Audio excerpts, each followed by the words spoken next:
Hi, I'm Daniel Kazanko, also known as Sketch the Smile from the Quake mapping community.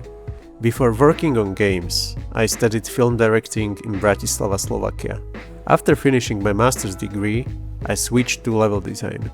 Since I have been a gamer from early childhood, this transition felt natural.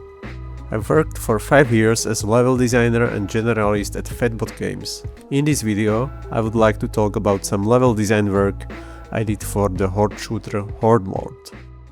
To explain the level design, first you need to understand what kind of game Hordelord is. Basically, it's an arena horde shooter like Doom Eternal or Devil Daggers, but with a strong Quake legacy in terms of movement and visuals. You are Mighty Gravedigger, Guido. The longer you survive hordes of enemies, the better weapons and upgrades you get. Upgrades are in the form of tarot cards. Your goal is to get the best score to rule the leaderboards. The game has two modes: Horde mode, with fixed number of waves, and Endless mode, where waves are replaced with infinite spawning of enemies that get stronger. The level I designed and will talk about today is the Sacrificial Tomb. It's the last level to unlock in Hordelord. At this point you already know all the enemies, weapons and upgrades. That means that I, as a level designer, don't have to be soft on you and use everything in my disposal. I will talk about the level from a Horde mode perspective. In Endless mode it works a little differently. The arena has 4 stages. Stage 1. In the first stage you enter the pyramid with a big archaeological drill in the middle and 4 pillars around the corners. When I've read movie scripts, I use a storytelling technique called foreshadowing. I give hints or clues early in the story about the events that will happen later. The drill is foreshadowing device in this level. It tells you something big is about to happen. At the end of each of the first waves, the drill drills the ground and one of the 4 corner pillars breaks. I'm building the tension and also making you more vulnerable by removing cover. Stage 2.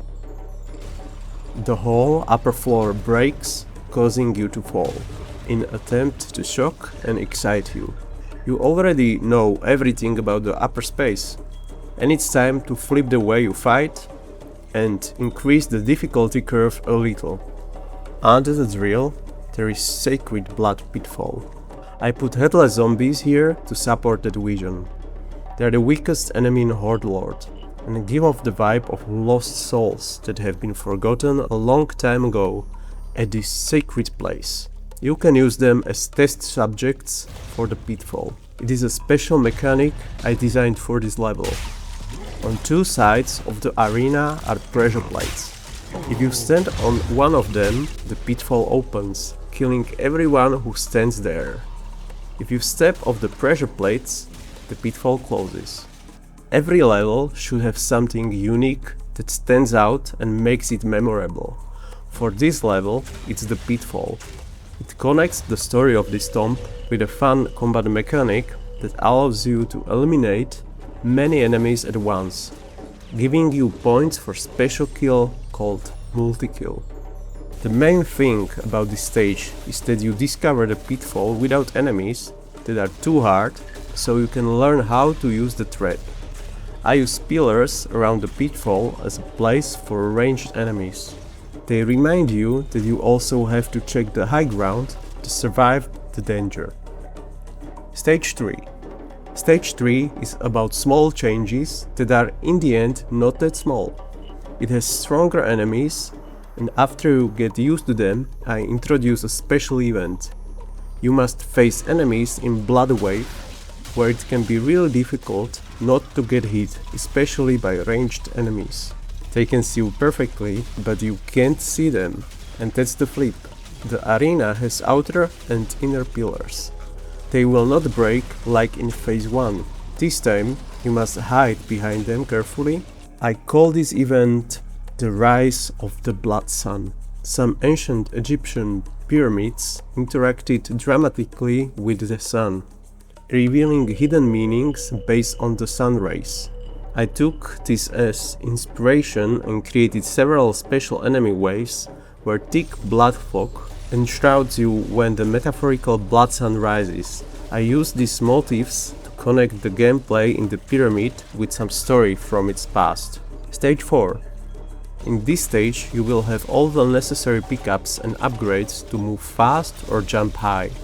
Hordelord has a special spectral shovel mechanic. It's a grappling hook that allows you to pull to a spectral surface really fast, crushing all the enemies that you fly through. There is also a jumping boot pickup that allows you to jump higher. You can reach the two special spots in the high corners of the arena by double or triple jumping onto inner pillars. If you reach the spot by jumping, the spectral surface will also emerge at this place, making it easy for you to escape dangerous enemies from the lower level and gain the high ground with one fast spectral pull. This stage is specific for spawning the hardest enemies, and the final wave is the blood wave again, but this time you have to be very agile and play smart, because this wave is dominated by a special enemy called Screamer, a big flying head with 4 tentacle eyes. He is my good friend, as well as other flying heads, because I spent quite a bit of time making their animations. If this thing puts the gaze upon you, you have mere moments to hide behind something, unless you want to be fried alive. The way to survive this blood fog is to play defensively and save your best weapon for the Screamer, which is the Fumium gun, or just simply nuke him with your grenade launcher Outfire. The way I love to play these tough battles is to construct a very aggressive bombing card build. I go for the Windrunner card. Originally I designed it to allow you to jump in the air whenever you killed an enemy while in the air. My colleague Zayo came up with the idea to make that mid-air jump stronger and automatic, which made it much more useful. In the end, it has become a great movement upgrade, plus you have damage reduction in the air. It's very fun card to play. I use Nude card that regenerates my health up to 40 if I am not hit by an enemy for a short period of time. Then I use 2 cards I designed myself because I love risky, aggressive gameplay. Sacrifice and Demon Pact. Not for every player, but if you master them, they can be very powerful and are also fun to play. Both these cards are built around the idea of sacrificing your health in exchange for brutal attacks. Sacrifice allows you to fuel your weapon with your health, even when you run out of ammo, which is very useful especially for grenades, because you don't get that many of them. Normally, secondary attacks have cooldown, but Demon Pact allows you to override the cooldown in exchange for a bit of your health. Final words. When you beat the last wave, a coffin raises from the pit. There is no mummy in the final coffin, it merely serves as the ending portal. I was lucky because when I came up with the blockout of this map, my boss Tibor Reptile liked it and made a few good suggestions about adding inner pillars in the stage 2 or doing some additional height layering for the floor. Then he allowed me to do art pass and lighting of the map. So all the props, walls and mystical alien hieroglyphs are my design, with the intention to connect all this environment together. Hope you liked the breakdown. Stay tuned for another videos.